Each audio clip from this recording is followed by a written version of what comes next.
PG అయిపోయిన తర్వాత వెంటనే మ్యారేజ్ అయింది. మ్యారేజ్ అయిన తర్వాత పిల్లల్ని స్కూల్లో వేసిన తర్వాత ఇప్పుడు జాబ్ చేయాలి అనే పరిస్థితి వచ్చింది. జాబ్ చేద్దాం అనుకునే టైంకి 2022 నుంచి ఇప్పటి వరకు జాబ్స్ కోసం ప్రిపేర్ అవుతూనే ఉన్నా.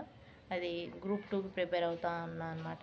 గ్రూప్ 2 2022 నుంచి చదువుతుంటే పోస్ట్పోన్ అవుతుంది, మళ్ళీ ఎగ్జామ్ డేట్ ఇస్తున్నారు, పోస్ట్పోన్ అవుతుంది. ఇట్లా కాదులే అని చెప్పి నేను యూట్యూబ్ ఛానల్ అనేది స్టార్ట్ చేశాను లాస్ట్ ఇయరే. స్టార్ట్ చేసిన తర్వాత ఎగ్జామ్ డేట్ అనేది ఇచ్చారు. ఎగ్జామ్ డేట్ ఇచ్చిన తర్వాత మళ్ళీ 1 వీక్ వీడియోస్ అనేది పోస్ట్ చేసిన తర్వాత ఎగ్జామ్ డేట్ ఇచ్చారు. డేట్ ఇచ్చిన తర్వాత ఇంకా నేను బంద్ చేశాను ఏది యూట్యూబ్లో వీడియోస్ పోస్ట్ చేయడం అనేది. ఇప్పుడు మళ్ళీ ఎగ్జామ్ పోస్ట్పోన్ అయ్యింది కదా అని చెప్పేసి ఖాళీగా ఉంటాం ఎందుకు, ఖాళీ అనేం లేదు, ప్రిపరేషన్ అనేది కంటిన్యూ చేస్తూనే ఉంటా, గివ్ అప్ ఇవ్వను. బట్ ఏంటంటే సర్లే ఛానల్ అనేది ఉందిగా దాన్ని కూడా రన్నింగ్లో పెడదామని చెప్పి నేను ఒక 3 వీక్స్ నుంచి అయితే వీడియోస్ అనేది చేసి మన ఛానల్లో పెట్టడం జరుగుతుంది. యూట్యూబ్లో అందరినీ సపోర్ట్ చేసినట్లుగానే నన్ను కూడా సపోర్ట్ చేస్తారు, ఆదరిస్తారని అయితే నేను మళ్ళీ ఈ ప్లాట్ఫామ్కి అయితే రావడం జరిగింది.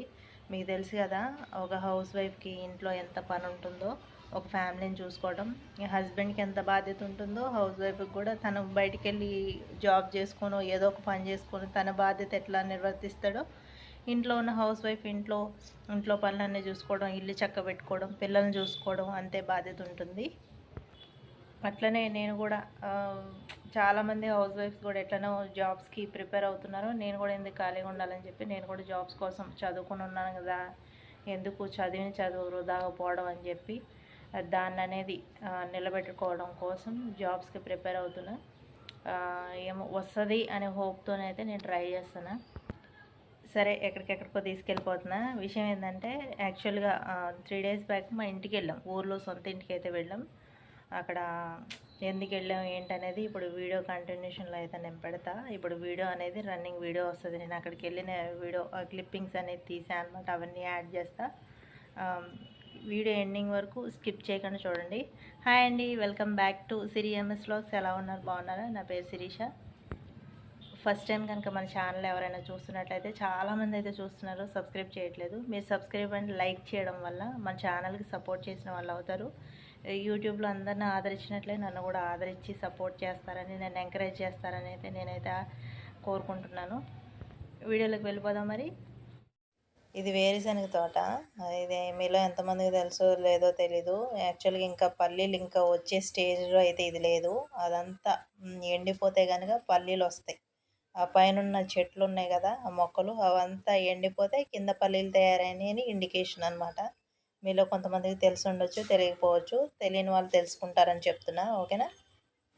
మా హస్బెండ్ మొన్న ఆఫీస్కి వెళ్ళేటప్పుడు ఇట్లా పొలాల మీద నుంచే వెళ్ళేది.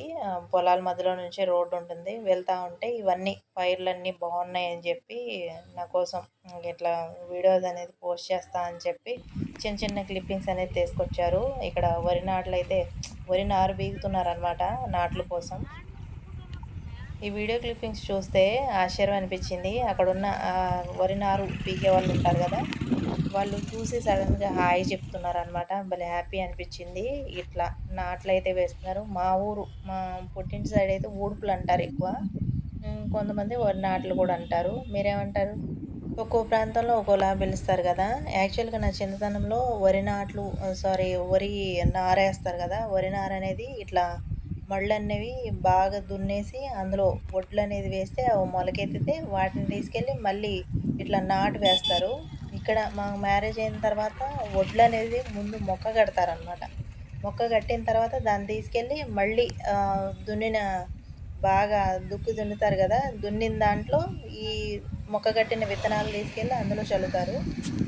సారీ, ఇందంతా వీడియోలో నేను దుక్కి దున్నడం అని చెప్తున్నా కదా, మెరక పొలాలు మాత్రమే దుక్కి దున్నుతారు. ఈ ఉడుపులకు వచ్చేసరికి దమ్ము చేస్తారు. మొత్తం ఆ మళ్ళన్నింటినీ ట్రాక్టర్ పెట్టి బాగా దమ్ము బురదగా చేస్తారనమాట. బాగా బురద చేసి అందులో నాట్లు వేస్తారు. అప్పుడే వరి పైరు అనేది బాగా వస్తుంది. ఎన్నున్న లైఫ్లో ఎంత లగ్జరీ పెరిగిపోయినా కానీ, ఎంత డెవలప్మెంట్ వచ్చినా కానీ, ఇట్లాంటి పొలాలు చూసినప్పుడు మాత్రం ఎక్కడ లేని హ్యాపీ అనిపించింది. అసలు వీటి ముందు దిగదుడుపు అనమాట. ఎంత హ్యాపీ అనిపిస్తుందో. ఈ గ్రీనరీ కూడా చూస్తే మనసుకి ఆహ్లాదంగా అనిపిస్తుంది. తర్వాత కళ్ళకు కూడా మంచిది. గ్రీన్ కలర్ అనేది మంచి ఐ ఫీస్ట్ ఇది. నా చిన్నతనం నుంచి ఈ మిరప పంటలు ఏవైతే ఉంటాయో అవి ఆ పొలాలకెళ్ళా గానీ ఏది జీడి మామిడి తోటలు, తర్వాత అరటి తోటలు, తర్వాత కాకర తోటలు, దొండ తోటలు, కూరగాయల తోటలు ఇవి తెలుసు గానీ, ఈ వరి పొలాల్లోకి నేనెప్పుడు వెళ్ళలేదు. ఆఫ్టర్ మ్యారేజ్ మా మ్యారేజ్ అయిన ఫస్ట్‌లోనే ఈ వరి పొలాలన్నీ ఏశారనమాట. వెళ్ళినప్పుడు దుగాల మీద గెనాలంటారు. వాటి మీద నడవడం చేతకాక నేనైతే కింద పడ్డా. ఇంక ఈ వీడియో వచ్చేసి మేమైతే ఇంక చెప్పాను కదా ఇందాక వీడియోలో మా ఇంటికి వెళ్తున్నాం మేము. మా సొంత ఇల్లు ఊర్లో ఉందని చెప్పా కదా! అక్కడికైతే స్టార్ట్ అయిపోయాం మేము. ఇగ బండి మీద వెళ్తున్నాం మేము. వెళ్ళే దారులు ఇవన్నీ ఇప్పుడిప్పుడే మిరప నారు కోసం నర్సరీలు ఉంటాయి కదా! మొక్క కడతారు. ఈ నర్సరీలో మాత్రమే ఈ షేడెడ్ నెట్ ఉంటది కదా! షేడ్ నెట్ కింద మాత్రమే ఆ మొక్కలననేది పెంచుతారు. అప్పుడే ఆ మొక్కలనేవి గ్రోత్ అనేది బావుంటుంది. జస్ట్ మేము అట్లా వెళ్ళాం అంతే. వర్షం అయితే స్టార్ట్ అయింది. ఇంక వర్షం స్టార్ట్ అయితే ఇంకా వరండాలో అట్లా ఉన్నాం అనమాట. పోర్టికోలో ఉండిపోయాం మేము. ఇది మాది పాతిల్లు అండి, కొత్త ఇల్లు అయితే కాదు. ఈ ప్లేస్లో అయితే చాలా అంటే చాలా కూరగాయ ముక్కలు. నేనైతే లాస్ట్ 2 వీక్స్ నుంచి వర్షం అయితే పడుతుంది కదా! నేనైతే కూరగాయ విత్తనాలు అయితే చాలా పెట్టున్నా. నేను విత్తనాలు పెట్టినప్పుడు ఇంత గడ్డి లేదు. జస్ట్ 2 వీక్స్‌లోనే ఇంత గడ్డి పెరిగిపోయింది. ఆ మొక్కల చుట్టూ ఏవైతే నేను కూరగాయ విత్తనాలు, బెండకాయలు పెట్టా, చిక్కుళ్ళు, పొద చిక్కుళ్ళు పెట్టా, తీగ చిక్కుళ్ళు, తర్వాత గోంగూర, చుక్కకూర ఇవన్నీ, దోసకాయ గింజలు, కాకరకాయ, బీరకాయ ఇవన్నీ పెట్టా. దొండకాయ క్రేపర్ కూడా ఉంది ఇక్కడ. కాకపోతే పందిరి లేకపోవడం వల్ల అది కింద పడిపోయింది. కానీ దానికైతే దగ్గర దగ్గర ఆల్మోస్ట్ కిలోన్నర కాయలైతే వచ్చేసాయి. కానీ అవన్నీ నేలకు పడిపోవడం వల్ల అవన్నీ కుళ్ళిపోయినట్టు అయిపోయాయి. ఇక అందుకని చెప్పి వాటిని అన్నిటిని అట్లే వదిలేసా. తీగ కొంచెం కట్ చేసాం. ఈ గోంగూర అంతా నేను వేసింది కాదు. లాస్ట్ ఇయర్ ఉన్న మొక్కలకు ఉన్న సీడ్స్ అన్నీ పడిపోయి అది మంచిగా ఇట్లా గుబురుగా మొలిసిందనమాట. నేను ఇక్కడైతే గోంగూర అనేది కోసుకుంటున్నా. ఇది చాలా ఉంది కదా పైన చెట్టు అనేది స్ట్రైట్‌గా పెరుగుతుంది కదా! మొత్తం దాన్ని సగానికి ఇరిస్తే ఏమైందంటే పొదలాగా వస్తదనమాట మొక్క. ఎక్కువ గోంగూర వచ్చే అవకాశం ఉంటది. చెట్టు కూడా మంచిగా పొదలాగా అవుద్ది. ఎక్కువ గోంగూర వస్తది. అదే స్ట్రైట్‌గా పెరిగితే ఇక అంతే స్ట్రైట్‌గా పెరుగుకుంటా వెళ్ళిపోయి అది వంగిపోయే అవకాశం ఉంటది. కింద పడిపోతది. దానివల్ల ఉపయోగం ఏమి ఉండదని చెప్పి నేను అట్లా చెట్టు సగానికి ఆ పైన ఇగురులాగా ఉంది కదా! లేత ఆకులు దాని వరకు కట్ చేసుకుంటున్నా. ఇది గుంటూరు గోంగూర అండి. మరి మీలో ఎంతమందికి తెలుసో లేదో నాకైతే తెలీదు. ఇంకా దీనికి ఫ్లవరింగ్ రాలేదు. దీనికి ఫ్లవర్ వస్తే చాలా అందంగా ఉంటది ఈ చెట్టు.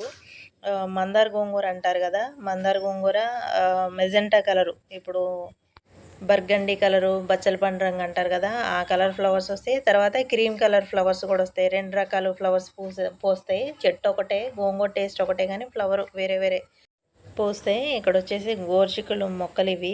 ఈ మొక్కలు పెట్టిన తర్వాత దాని చుట్టూ గడ్డి మొలిసింది. ఆ గడ్డిలో మొలిసిపోయి కనపడట్లేదనమాట.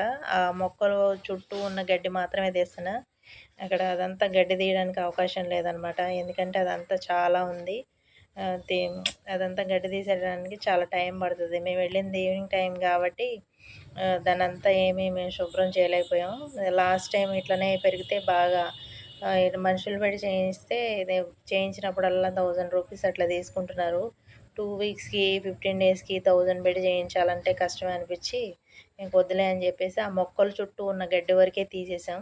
ఇప్పుడేందంటే అవి పిచ్చి మొక్కలుంటే ఏందంటే ఆ బలమంతా పిచ్చి మొక్కలే లాగేసుకొని ఇవి మన కూరగాయ మొక్కలనేవి సరిగ్గా పెరగవు. అందుకని చెప్పి దాని చుట్టూ ఉన్న వరకైతే నేను తీసేసా. ఇంకా కొన్ని మొక్కలకైతే అసలు తీయలేదు నేను. ఎందుకంటే సాయంత్రం అయిపోయింది, వర్షం పడింది, పురుగు బూసి ఉంటుంది.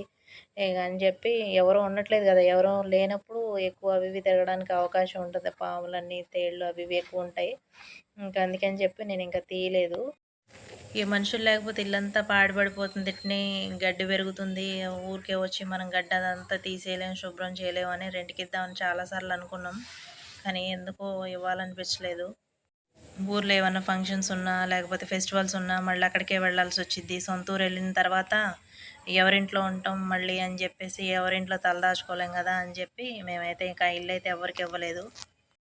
ఎంత క్లోజ్ ఫ్రెండ్స్ ఉన్నా, ఎంత చుట్టాలున్నా, ఎంత రక్త సంబంధీకులున్నా కానీ మన సొంత ఇంట్లో ఉన్నట్టు మనం అంత ఫ్రీగా ఉండలేమనమాట. అందుకనే మేమైతే ఈ ఇల్లు ఇవ్వదలుచుకోలేదనమాట. ఇదంతా ఇంటెనకాల పొద చిక్కుళ్ళు, బీరకాయ, పెట్టా గానీ బీరకాయ అది నార్మల్ బీరకాయ కాదనుకుంటా. నేతి బీరకాయ ఆకుల్లాగా ఉండేదానికి. మేబీ నేతి బీరకాయ అవుద్దేమో. ఇవి సీతమ్మ వారి జడగంటలు అంటారు గదా! అవి. ఆ సీడ్స్ ఏమి నేను వేయలేదు. మేము ఉండట్లేదు గదా! ఇట్లే పిట్టలు తిని పడేసినయి, చీమలు తీసుకొచ్చినయి సీడ్స్ ఉంటాయి గదా! మనుషులు తొక్కుడు లేకపోతే ఇట్లా మొలుస్తాయి. ఇదంతా ప్లేస్ అంతా గడ్డే ఉంది. ఇదొచ్చేసి జామ చెట్టు. చెట్టయితే దానికి మహా అంటే ఒక 5 ఇయర్స్, 4 ఇయర్స్, 5 ఇయర్స్ కంటే ఎక్కువుండదు. ఎన్ని కాయలో చెట్టు నిండా కాయలే ఉన్నాయి. జూమ్ జేసయితే నేను చూపిస్తున్నా. మీకు కనిపిస్తున్నాయి అనుకుంటా. కనిపిస్తున్నాయి. గుత్తులు గుత్తులు కాసాయి కాయలైతే. ఈ కాయలు ఎంతవరకు నిలబడతాయో తెలీదు. ఒకవేళ కాయ తయారైతే ఆ కొమ్మలు నిలబడతాయో లేదో గూడా తెలీదు. ఎందుకంటే కొమ్మలన్నీ సన్నగున్నాయి గదా! కాయలైతే బీభత్సంగా వచ్చినియి. ఇంత ఫ్లవరింగ్ వచ్చినప్పుడే నేను అనుకున్నా, ఈ చెట్టు నిండా ఈ రేంజ్‌లో ఫ్లవరింగ్ వచ్చిందేంది అసలు? ఇవి కాయలు కాస్తాయా? అంటే పూత కొంచెం పూతొచ్చిన వెంటనే రాలిపోతది గదా! అదంతా ఫ్రూట్ అవ్వదు. మరి అదంతా వచ్చిన ఫ్లవరింగ్ అంతా ఫ్రూట్ అయింది. అంటే కాయ పిందెలనేవి వచ్చినియి. నాకే ఆశ్చర్యం అనిపించింది. ఇది బోడ కాకరకాయ, ఆ కాకరకాయ తీగంటారు గదా! అది గూడా ఉంది మన దగ్గర. అయితే ఇంట్లో వచ్చేసి ఆడది అవి ఆడ, మగ పక్క పక్కనే ఉంటే అవి కాయలు కాస్తాయి. లేకపోతే కాయవవి. అది అందరికీ తెలిసిందే. ఇది ఆడది మాత్రమే ఇంట్లో ఉండి అదెప్పుడు కాయలు కాసేది గాదు. చిన్న చిన్న పిందెలొచ్చి అదంతా పడిపోయేదనమాట రాలిపోయి. తర్వాత బయట ఈ ఇయరే బయట ఒకటి మగది మొలిసింది. అది విపరీతంగా ఫ్లవరింగ్ వస్తుంది. దాన్ని పీకేసి దాని పక్కనే వేశాం. ఆడది దుంపుంది గదా! ఇదొచ్చేసి గోంగూర. నేను ఇంటికొచ్చిన తర్వాతయితే ఇక్కడ మీకు చూపిస్తాను నేను. బెండకాయలు. మా ఇంటి ఎదురుగానే తోటుంటదనమాట. 2 ఎకరాల వరకు వాళ్ళెప్పుడు బెండకాయలేస్తారు. ఫ్రెష్‌యి అనమాట. కిలోన్నర తీసుకొచ్చా. కేజీ వచ్చి 15 రూపీస్, 10 రూపీసే ఉంది. 10 రూపీసే ఉంది కేజీ. ఉండేసరికి ఇంకా నేను కిలోన్నర తీసుకొచ్చా. మాకెక్కువ కూరగాయలు పడతాయి. ఇంకా గోంగూర, తర్వాత అక్కడ ఇంటి దగ్గర ఒక పెద్దావిడున్నారు. ఒక ఆంటీ. ఫ్యామిలీ మెంబర్స్ కంటే ఎక్కువ. అంటే ఇక మేము అర్థం చేసుకోవచ్చు. మేమెప్పుడెళ్ళినా ఇట్లా పిల్లలకి స్నాక్స్ అని, చట్నీలని ఏవో ఒకటి ఇచ్చి పంపిస్తా ఉంటారనమాట. భలే హ్యాపీ అనిపిచ్చిద్ది. ఈ వీడియో ఇప్పటి వరకు చూసినందుకు థ్యాంక్స్. వీడియో కనుక నచ్చినట్లయితే లైక్ చేయండి, షేర్ చేయండి, సబ్స్క్రైబ్ చేయండి. Thank you for watching. Bye friends.